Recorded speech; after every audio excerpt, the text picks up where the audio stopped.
नमस्कार, आप देख रहे हैं N24 न्यूज गुजरात।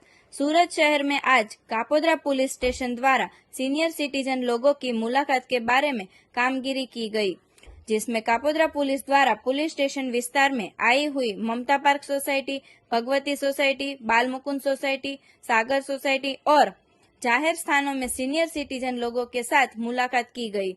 इसमें उन लोगों के मुश्किलों के बारे में जांच करने में आई और मुश्किलों का हल निकालने का प्रयत्न करने में आए।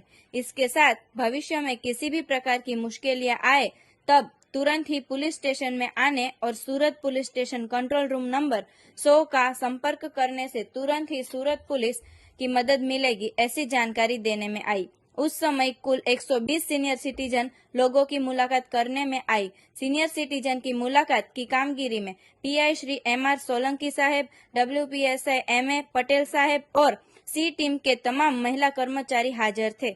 देखते रहे N24 न्यूज गुजरात, सिर्फ हम तक ही नहीं सब तक।